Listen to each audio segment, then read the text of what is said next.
Thank you, team. Great songs, great worship. Appreciate it tremendously. I guess I'd like to just say this real quick before we get started. Keep pounding.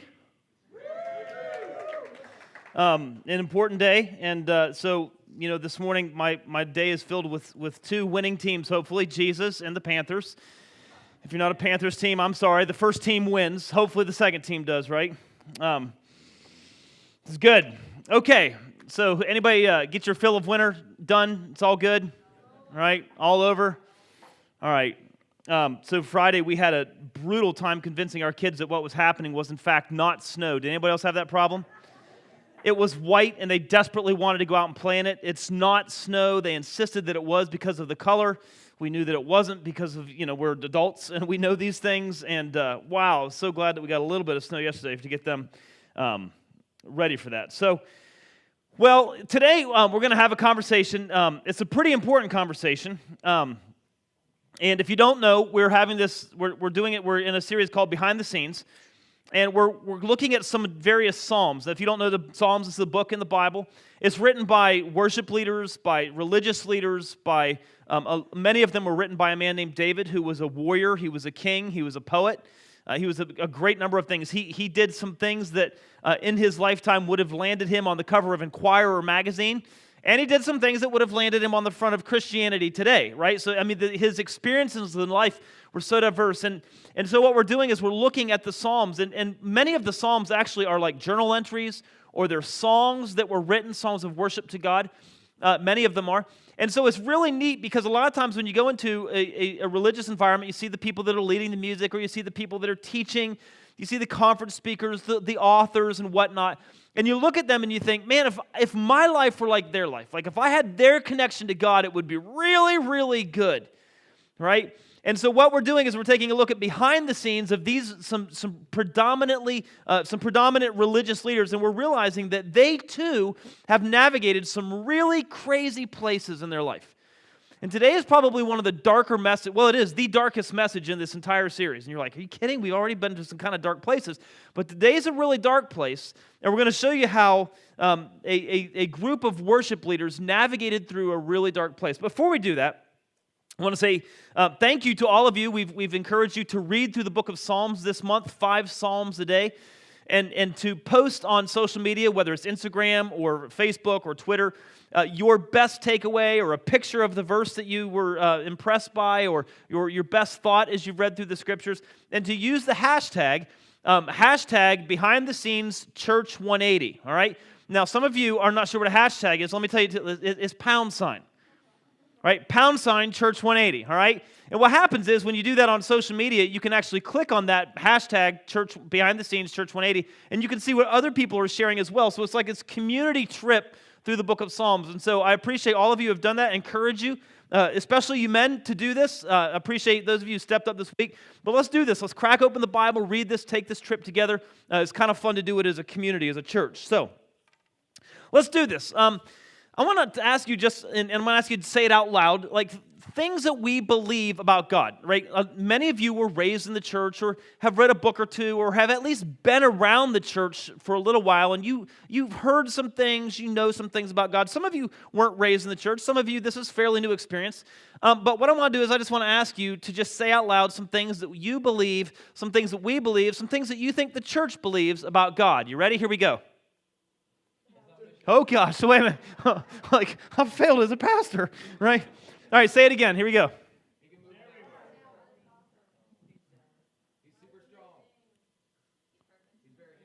He's very handsome.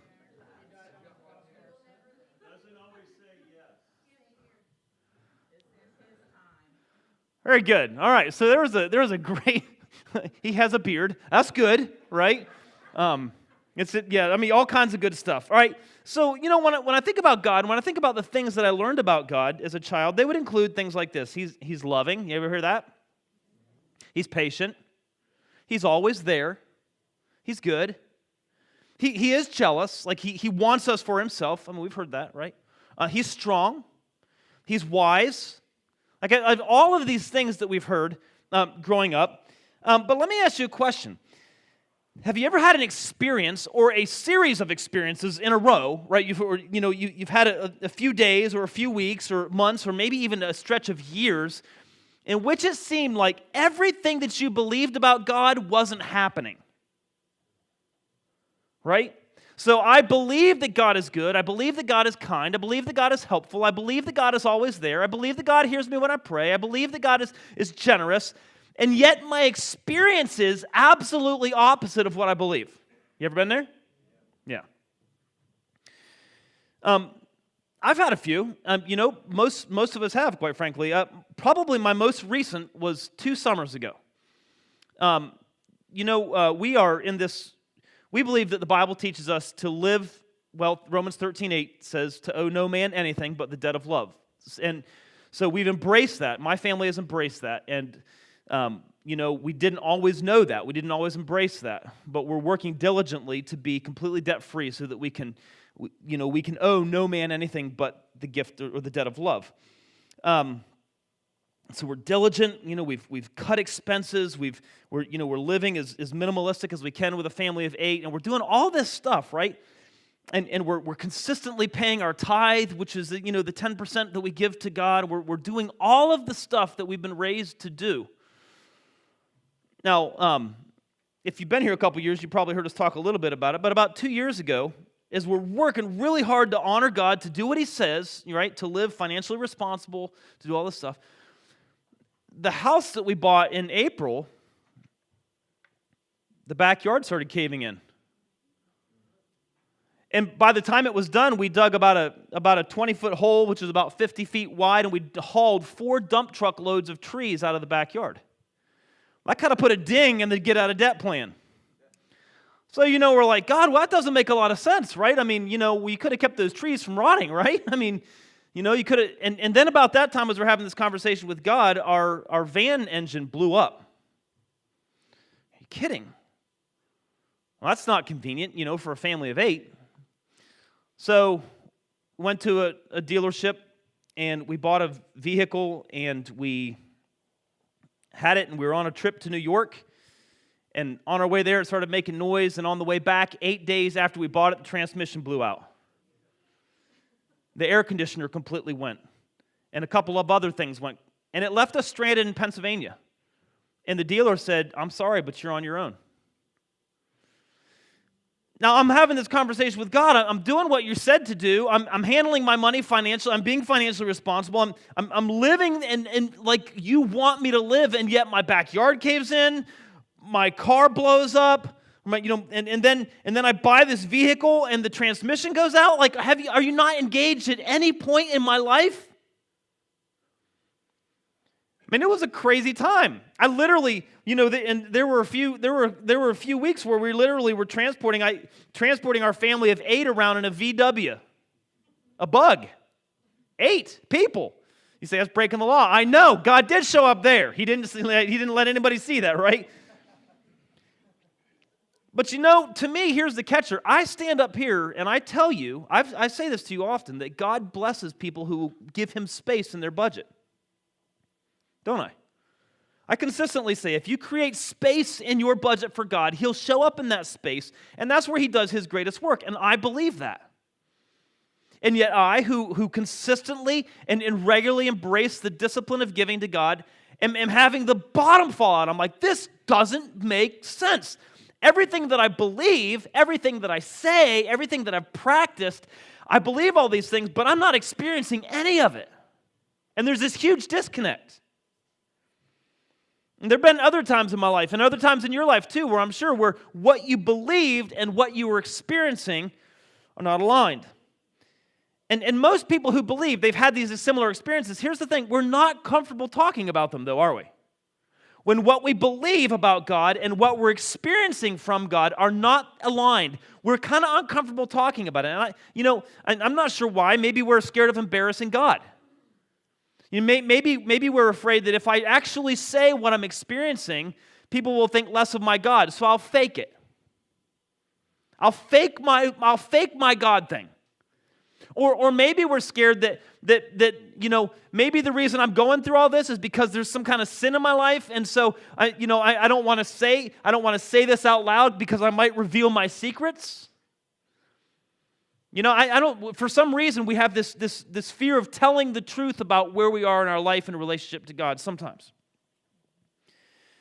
Remember, we learned a couple weeks ago that the best prayers are honest prayers.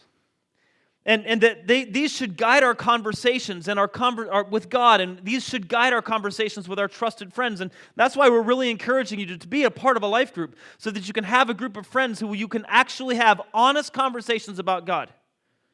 And let me just tell you, as a follower of Jesus, there are definitely times in my life where He and I are on sync. Like it's working. We're feeling it. I feel that He hears my prayers, and I see the results of Him in my life. There are lots of those times, but there are also plenty of times where it feels like there's a total disconnect between what I believe and what I'm experiencing. So there have been lots of men and lots of women who've gone through similar experiences, and they've done it successfully. They've navigated these really crazy times of disconnect. They've talked about it, and they've written about it, and they've sang about it, and we have access to some of their writings. So this morning I actually want to show you some things that might actually make you a little uncomfortable. They're not pretty. There's no easy answers for some of what I'm going to show you. And I'm going to show you how some top-shelf people have struggled spiritually when what they believed about God seems to not be reality in their lives. So the first group I want to show you is a group of worship leaders, and they're called the sons of Korah. These were a group of leaders that were appointed by David. He was the king of Israel a long time ago, and their job was to lead the entire nation in worship. They're kind of like Hillsong. Anybody know who Hillsong is? Right? They're kind of like Hillsong. They were famous. They were good. They sang powerful songs of worship that moved lots and lots of people. But they had moments where what they believed and where what they were experiencing did not align. And they wrote about it in one of their songs. In fact, this psalm is in Psalm 88. It is so disheartening that it's actually been called the dark corner of the Psalms. So I want to read it to you, and then we'll pass out Xanax afterwards, okay? This is what it says.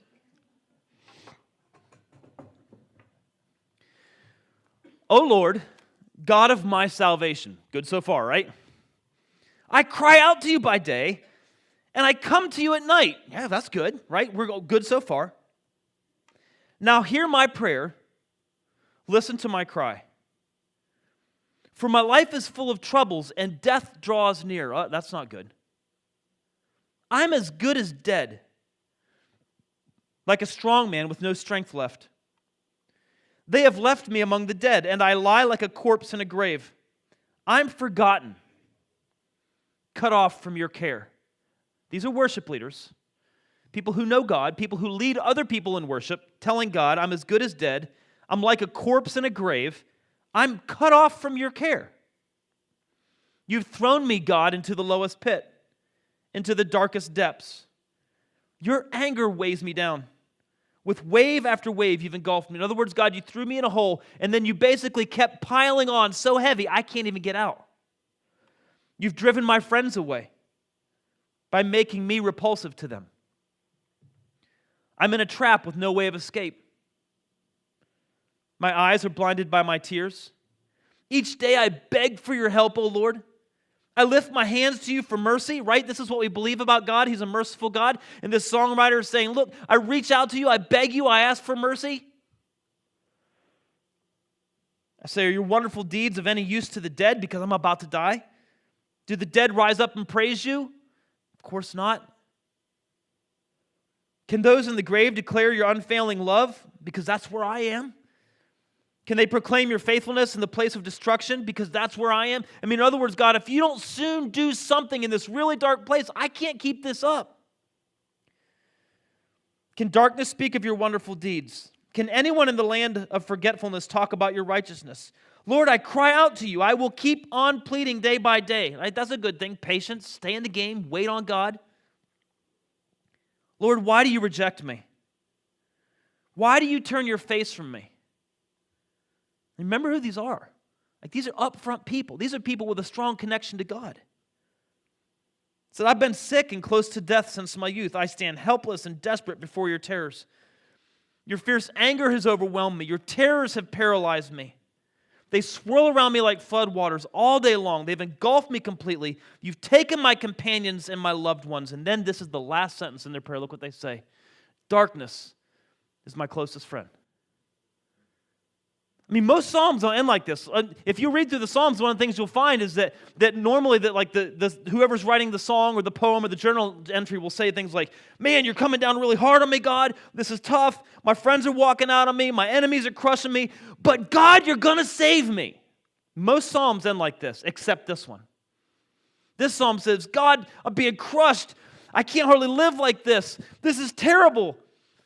Darkness is my closest friend. I read through these words and I'm like, these are people, they believe the right things. Like, you are God. You're the one who can save me. So I will pray to you, right? These are all things as followers of Jesus, as Christians, as people who believe in God. These are things we've been instructed to do when times get hard. We look to God. We pray to God. We believe He's there. We trust that He hears us. We do all of these right things. These guys did the right things, right? They prayed, they waited, they believed. This is what we've been told growing up. Then when you're in trouble, you pray. God doesn't always answer right away, right? So what do? You wait, and while you're waiting, you believe God is going to... They did all this stuff. Nothing happened.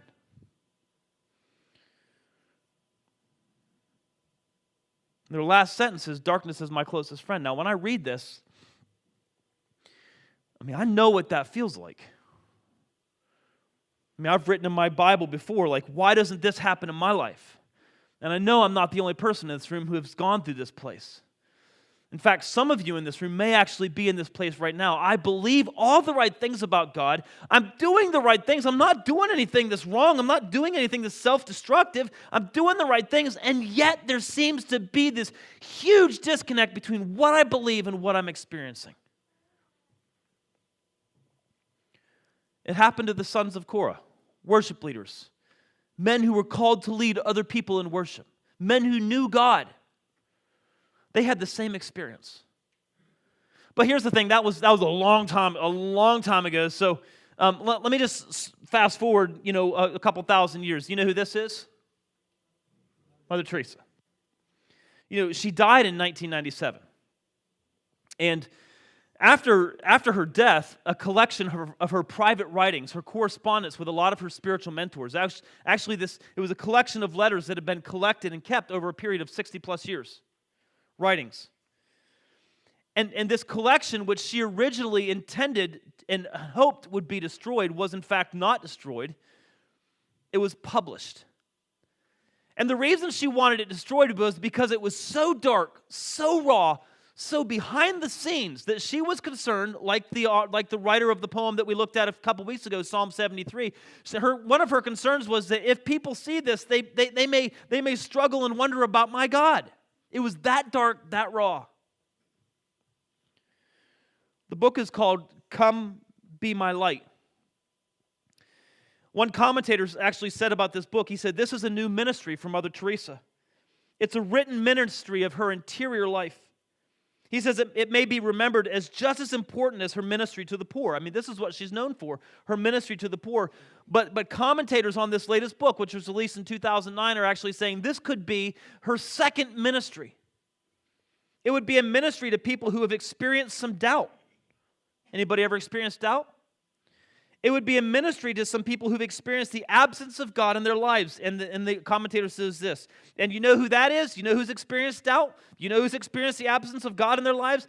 Everybody.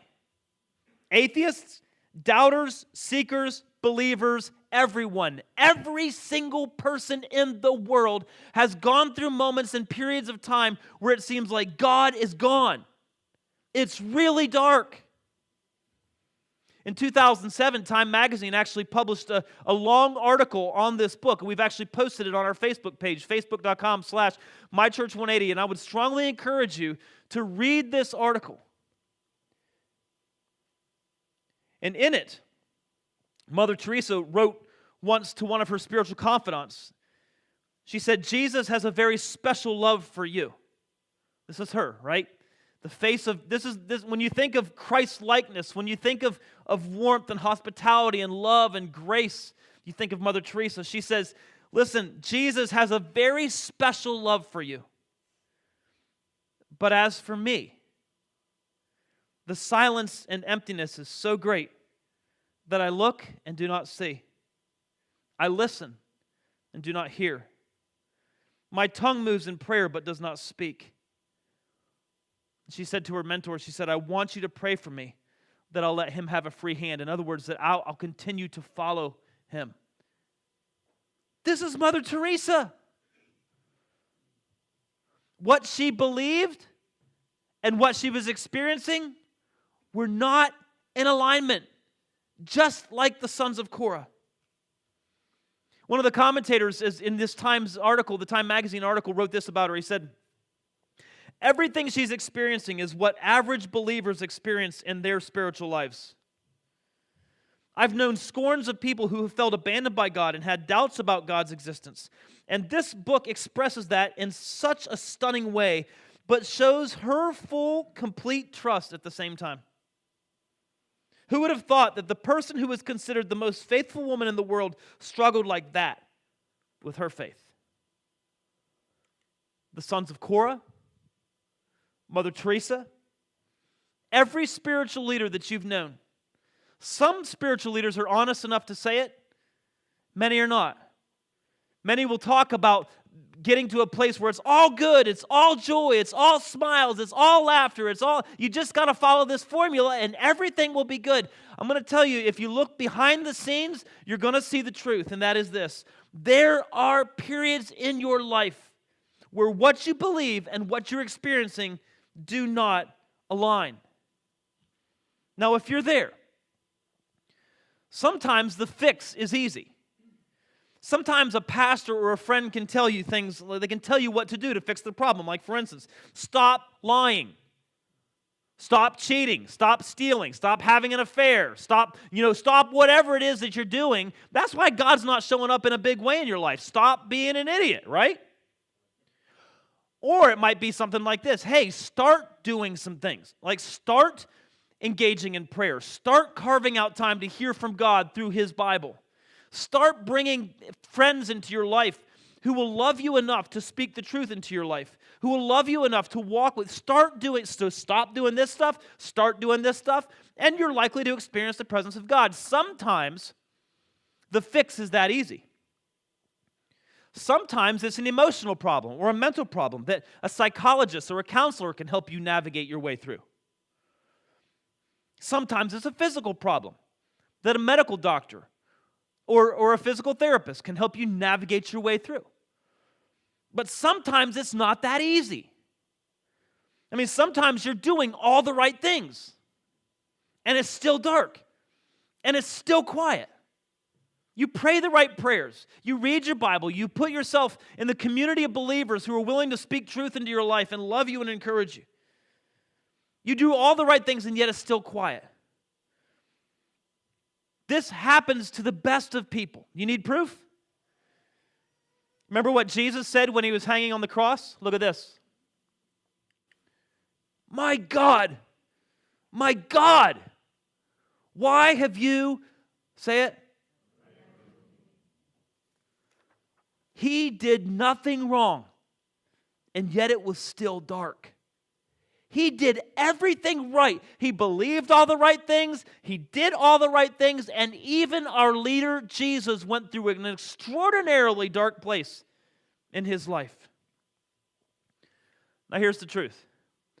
Sometimes there's just nothing to say. Sometimes every fix that you try doesn't work. Sometimes God just doesn't speak up. And I'm going to tell you, like, as your pastor, as one who is charged to represent God in this capacity, as one who is charged to talk to you about God and to represent God, conversations like this are not real comfortable. It'd be a lot easier for me to say, hey, look, if you do these three things, boop, boop, boop, God shows up, problem solved, lights go on, it's done. The truth is, it doesn't work like that all the time. There are seasons where what you believe and what you're experiencing simply do not align. So what I want to do this morning is, because I don't want to just say, amen, have a good day, go home, glad you came. What I'd like to do is give you some ideas from this that might help when you're in that season of life where it just seems quiet. God's not showing up. I'm doing all the right things. I believe all the right things, and yet He's not there. I want to give you 3 things, all right? And my promise is this, that they've worked for some people, right? They may work. They may not work. They may work if you do 1. They may work if you do 2. They may work if you do 3. It's possible to do all 3 and they not work. Are you encouraged, by the way? First of all, I want you to know that sometimes we go through dark seasons and it has nothing to do with you. And I want to encourage you, if you're in a dark season and you're believing the right things and you're doing the right things, maybe there's nothing that you're actually doing that's wrong. So if you're in that dark place where you believe all the right things, but your experience is not lining up with your beliefs, let me give you 3 ideas. Number 1, look back at the facts. So we just read Psalm 88, right? It's it's called the dark corner of the Psalms. It's terrible, it's discouraging, it's disheartening. You're like, oh my gosh, I need a drink after I read that, right? It's just that dark. But if you look back, right, at some of the journal entries and the songs of these same guys, the sons of Korah, you're going to see something different. So Psalm 88, these guys write this song that's dark. It feels like abandonment. It's despairing. But if you flip back to Psalm 84, you'll see that this is also a song that was sung or written by the sons of Korah. And this is how Psalms 84 goes. How lovely is your dwelling place, O Lord of heaven's armies. With my whole body, being, and soul, I will shout joyfully to the living God. Yeah, God! And they go on and they keep screaming and yelling and praising. He said, look, a single day in your courts is better than 1,000 elsewhere. I'd rather be a gatekeeper in the house of my God than live the good life in the homes of the wicked. The Lord our God is our sun. He's our shield. He gives us grace and glory. Yeah, God! Psalm 84. Psalm 85, also written and sung by the sons of Korah. How about this? Lord, you poured out your blessings on your land. You restored the fortunes of Israel. You forgave the guilt of all your people. You covered us. You covered all of my sins. You held back your fury. You kept back your blazing anger. They go on and on and on. Unfailing love and truth have met together. Righteousness and peace have kissed together. I mean, God, you're amazing. It's amazing. Psalm 85. Then jump forward to Psalm 87. Again, written and sung by the sons of Korah. Is this making any sense? How about this? This is how Psalms 87 ends. The people will play flutes and sing, the source of my life springs from Jerusalem. Dun, dun, dun, dun, dun. I mean, there's a lot of happiness there. These are guys who just wrote Psalm 88. Darkness is my closest friend. The bottom's falling out. God, you pushed me into a hole. Your anger's on me. I believe all the right things. I'm doing all the right things, and yet I'm not experiencing anything, God. What is going on? If you're in that point, can I just say to you, look back at the facts. Here's almost an ironclad promise. If you look back at the facts, you're going to realize, there have been days in my life where God showed up strong. There have been days in my life where I danced and played the flute, or something like the flute. There have been days in my life where what I believed and what I was experiencing were in total alignment. I believe God is good, and I was experiencing it. I believe God is all about love, and I was experiencing it. I believe God is generous, and I was experiencing it. If you look back on those days, something beautiful begins to happen. There have been seasons in my life, and I would guess there have been seasons in your life too, where you've said something like this: will this ever end? Can I ever catch a break? And now, as we look back, all of a sudden we realize, God was there. And he was doing something in my life, and he was making me stronger, and he was teaching me to be wise, and he was shaping me into the man or the woman I am today. God was there, even though I didn't feel him a lot, even though I didn't see him a lot. Now, looking back, I see. So I would just encourage you to do what these guys did, right? When it gets really dark, and it feels like God is far away, look back at the facts, and all of a sudden you realize he has been an engaged part of my life in the past. And then I would say, look around to your friends. Look around to your friends. It's interesting, if you look at the introduction to this psalm, it says, it was a psalm of the descendants of Korah to be sung to the tune of a song called The Suffering of Affliction. That sounds like a real uplifting song, doesn't it? Written by a guy named Heman the Ezrahite. So apparently, their buddy Heman, the Ezrahite, knew a thing or two about dark days too, and he had penned a song. These guys come along, they're in a really dark place. They're like, hey, we have the song that we're got to write. It's really dark. God is not showing up. We're gonna write some stuff about it. We need a tune. Hey, I wonder if we could borrow Heman's tune. Right? And all of a sudden they begin to realize there are other people who've gone through this. Like, I'm not the only person in the world who's gone through a dark place, the sons of Korah began to realize. And all of us in this room at some point have begun to realize. See, here's the thing about dark places. Listen, when it's dark, you can't see anybody else, can you? At our house, we play this game. We call it jailbreak. We turn off all the lights, and everybody runs around the house and hides, and then a team of two tries to go find everybody, and if you find them, you got to go take them to the bathroom, and you put them in the bathroom, and they're there until somebody else sneaks in and tags them, and then they're out. It's a lot of fun, but we play in the pitch dark. You can't see anything. And when it's pitch dark, all of a sudden you have this feeling like I'm alone. And lots of people, and maybe even in this room today, when it's dark, you feel like I'm all alone. I just need to tell you really loud, you're not all alone. There are other people who actually may be close to you. I have the craziest story. It just happened this week. I still can't get over it. I have a friend who has gone through some really, really crazy times. I haven't seen my friend in a while. It's been a good long while. On Thursday night, myself and a couple of other people were supposed to go out of town for a retreat, for a spiritual strategic planning retreat. We were supposed to go out of town, like 3 hours away out of town.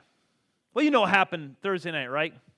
Like, Bank of America says to its employees, don't come to work tomorrow, it's going to be terrible. So, Charlotte Airport starts closing down. We're like, man, if Bank of America in the airport knows, we're going to listen to them, so we're not going to go anywhere. So we said, all right, we're just going to stay here. So we actually came right here to the church, and we sat down, and we're going to do some work here in the church. And one of the members of this planning party walked in the church and said, I'm hungry, let's go to Moe's. See, we go to Moe's on other days besides Sunday, right? We're like, well, all right, so we went to Moe's. Guess who was sitting in Moe's? My friend. Like, dude, where have you been? And we talked, we chatted, and I said, how you doing? He started to cry. He said, I'm not good. And what happened? A close family member just died, leaving this individual all alone. And we just hugged on him and loved him. And he wrote a note on a napkin and gave it to me. And he just said, you can't imagine what this means to me, what your words meant to me. And then on the back he wrote, I'm okay. I was like, oh, that's cool. And later on that night I thought, you know what? I mean, you could say whatever you want about what I'm getting ready to say, but this is what I think. God likes that guy so much that he changed the weather and he made my friend hungry for Moe's. And you know what? He brought that other dude to Moe's. I mean, all of this stuff, like we were supposed to be 3 hours away. Right? And then like, who eats Moe's at 7 o'clock? I mean, well, maybe we do, but like all this stuff is just weird, and we show up and he's there, and I'm just like, God likes this guy so much. And here's the thing. I promise you, this guy in his circumstances was thinking like, is there anybody It's really, really dark. Here's what I want to tell you. I tell that story to tell you this. God likes you a lot. And there are people around you.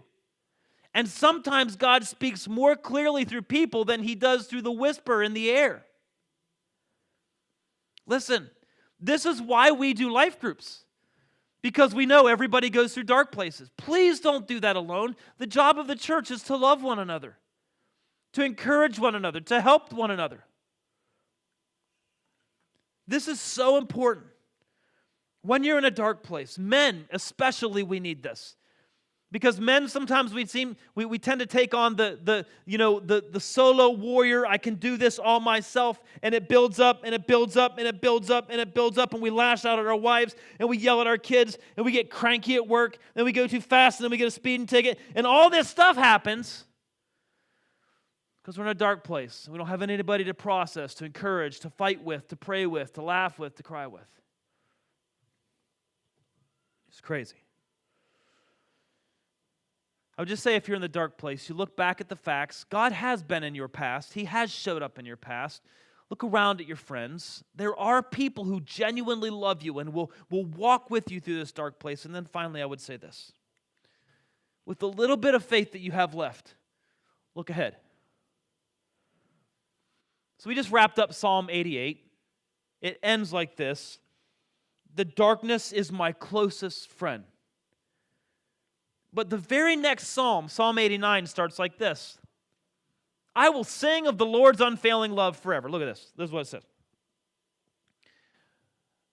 Young and old will hear of your faithfulness. Your unfailing love will last forever. Your faithfulness is enduring as the heavens. Isn't that crazy? Psalm 88, this is bad. I'm in a hole. God is mad at me. I'm crying out and I'm praying. I'm believing all the right things, yet nothing good is happening. This is a really, really, really, really, really dark place. Next chapter, God, you're really good. Your unfailing love is here and strong. You know, if I were to sit down and talk with every single one of you, you've been through some tough times, right? Like you've hit some crazy, you've hit some stuff that would raise eyebrows. And you know, the truth is, you're not, this isn't your first rodeo. Now, this might be one of the toughest times you've ever faced, but let me encourage you to look ahead with the little bit of faith that you have. Look ahead. You're going to come through this dark place. You'll be stronger. You're going to discover new and good things about God. You're going to discover new and good things about yourself. You're going to discover new and good things about your friends. There's a young lady that's recently started coming to our church. I'm a huge fan of her. Her name is Erica. She's a wonderful and a dangerous lady. Erica is an MMA fighter, which blows my mind. That's just amazing because I want all my girls to meet Erica. She's an amazing lady. And I saw something on her Facebook page the other day, and I asked if I could share it. Of course I asked, because she's an MMA fighter, and if I shared it without her permission, it would be bad for me, right? She agreed, and this is what she had shared on her Facebook page, right? So let me just read it with you, right? On particularly rough days when I'm sure I can't possibly endure, I like to remind myself that my track record for getting through bad days so far is 100%, and that's pretty good. Like if you look back over your life, there have been some rough days, but did you make it? And see, I would just like to tell you, if you're in the dark place, with the little bit of faith that you've got, look ahead. Now, the three things. And I want to tell you a quick story. Look back at the facts. As I look back, I see God has been there. Look around at your friends and look ahead with the little bit of faith that you have left. This tunnel. It's a tunnel that's located in Wales. It's a half-mile long. And I like this picture a lot, actually, because it looks like life. Right? So, As we're walking, it's beautiful. There's a lot of greenery. The sky is clear and things are good and God is present and everything that I believe I'm experiencing. He's a good God. He's a generous God. He's a loving God. He forgives me. When I pray, He hears me. All that stuff. And then you go on into the tunnel. You know what that's like? Yeah. So just imagine for a second. I mean, have you guys ever gone through dark tunnels?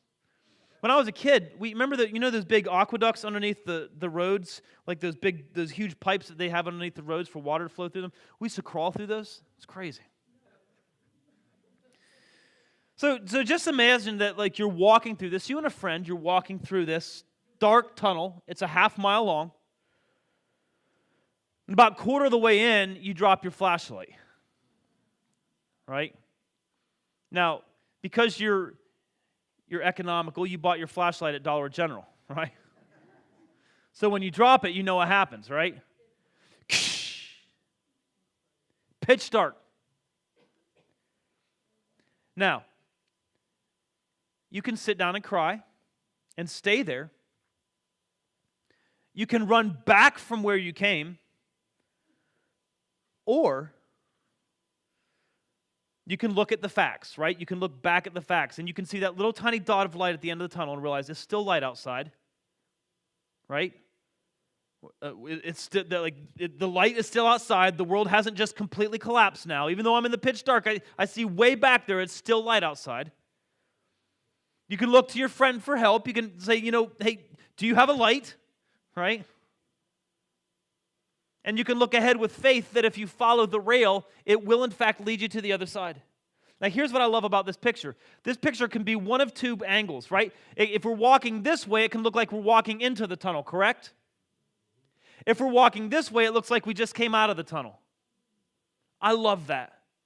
Some of you right now have just navigated your way through that really dark place. Some of you are actually headed into that really dark place. Now,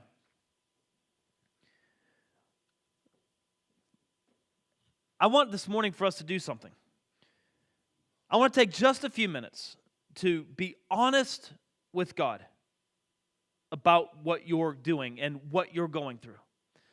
Some in this room are saying, I believe all of these good things about God, and you're experiencing all of them. Some of you say, I believe a lot of good things about God, but I'm not really experiencing any of them. And I just want to give you some space to say what is true for you right now. You might be like the sons of Korah. You might be like Mother Teresa. You might be like any other spiritual leader you know. I'm going to invite the band to come up, and then we're going to sing a song in just a little bit that reinforces what we believe as followers of Christ. We believe that our God is our healer. We believe that He is the one who changes things and fixes things, and He helps our lives and embraces our strengths and reinforces our weaknesses. But sometimes in those dark places in our lives, there aren't really any words to say. Sometimes in those dark places in our lives, like, you don't feel like singing. You don't feel like praying. You don't feel like talking. And I understand that. So what do we want to do this morning is the band's just going to play quietly for just a couple of minutes. And I just want to give you that space to just, in your mind, in your heart, quietly, say some things to God. And I just ask that we respect one another and give one another some space. You can do whatever you want. You can close your eyes. You can sit quietly. But have a conversation, if you would, with God. Let Him know where you're at. You might take this time to praise. You might take this time to just be frank with God. And then in a moment, we're going to sing some words to God from a song called Healer.